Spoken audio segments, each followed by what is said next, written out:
when in fact you see that the protagonist and the female literally becoming one as they rise upward. In this, of course, he's borrowing this from Jean Cocteau, I might add. But you'll see this incredible nucleation of the masculine and the feminine.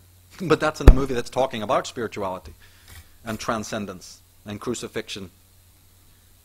It's not quite the same thing as what Saks Fifth Avenue is thinking. But the fusion of the yin and the yang and the masculine and the feminine is an extremely powerful motif in the unconscious mind. And these fellows are really up on that. They really use this a lot. And here we have the whole Jungian thing of the persona, the masculine and the feminine. Not male and female. We're not just talking simply about male and female. That has no meaning at all. Masculine and feminine is what animates us. And we have both of those inside.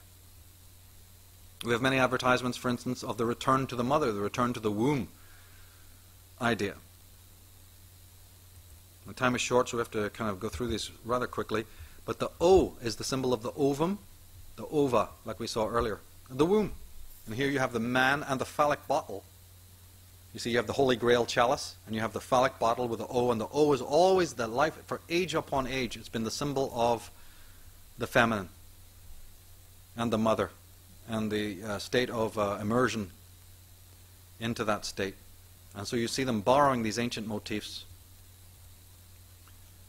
Eve, the apple, temptation, evil, right? A simple Washington apple company. The advertiser knew exactly what to do to draw you in, to start using biblical symbolism. Here you have the ovum and the phallus again.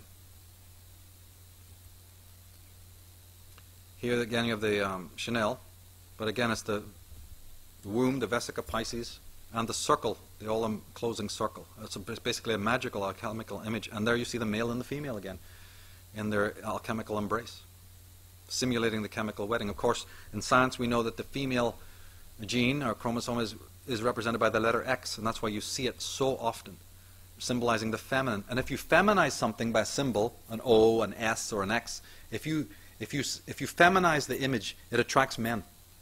It is it will immediately feminize something. And there's other symbols that masculinize things. Here the model is, there you have the two letters of the feminine, the X and the O, and then there she is. This is one of my absolute favorites. I cannot stress, like that particular quote we had, about the genius of these people. The well of knowledge that they draw from. Illegitimately, of course, but nevertheless. Here is the cosmic mother, the ovum, the female, and the balloons represent the sperm. You know, a balloon, right, with this little string. So what you're actually seeing is a sexual act. It's conception. And they talk about millions of sperm coming around the ovum. Now what you see is just some model surrounded by balloons. But wow, how your unconscious sees it is totally different. And that's where the power lies. But then turning to astrotheology as one of the hermeneutics that crack this code. The symbol of the eagle, the symbol of the angel, the symbol of the sky. Or mudras are very, very important. Holy sacred mudras. You'll see Barbara Bush having used this. You'll see, what's her name, Michelle Obama, and so many others using these mudras. Oprah Winfrey, they all use this. Here's a woman, Jean advertised sitting literally in a yoga pose in a state of prayer.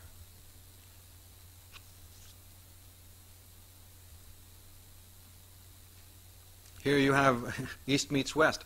The woman on the left is in the Egyptian state of resurrection. And on the right you have the Christian. And then the colors, the coloring of the models. Their entire pose is reminiscent of the highest art. There you see on the left John the Baptist with the arms crossed in exactly that way.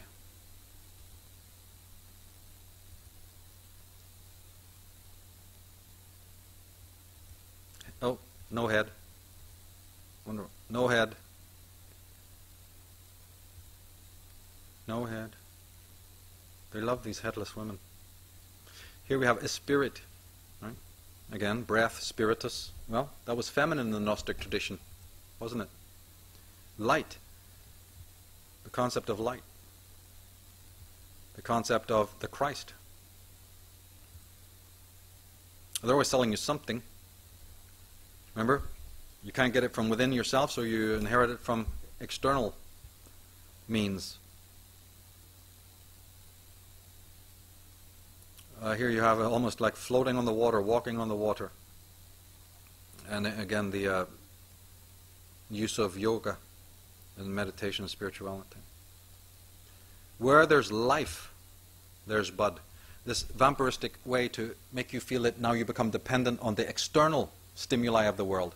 Well, first of all, they're telling you don't need to give meaning to life. Life is there to give you meaning.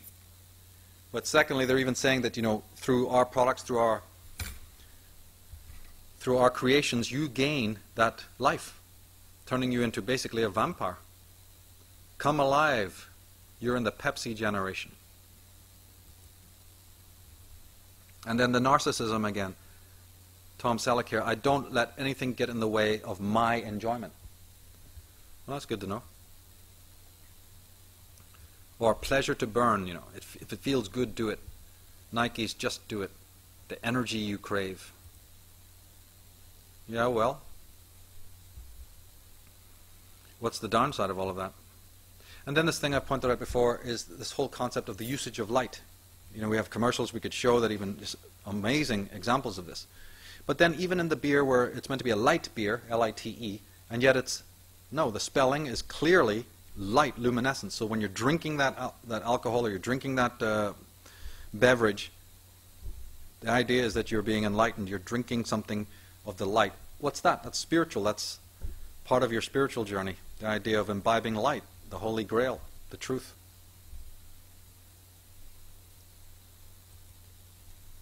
And also the settings that these are put in, this idyllic, sun-bathed settings are also very attractive, you see, on a certain level. Skip through some of these. I'm going to get this one. Oh, it's my car. Sorry. Here we are. Here's the right one.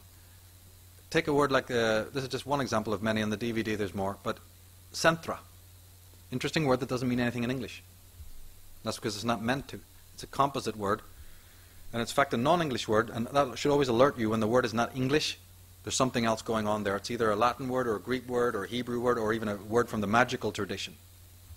And this word is a composite word that embodies a lot of different other phrases like center and centaur and enter and scent and serpent. You see, and ra. It has all these connotative phonemes and connections. Very much the same with the Mazda. In fact, the owner of the Mazda company named it after Ahura Mazda, the god of the sun, because he was a Zoroastrian. I mean, he openly admitted that he was part of that organization and named his company accordingly.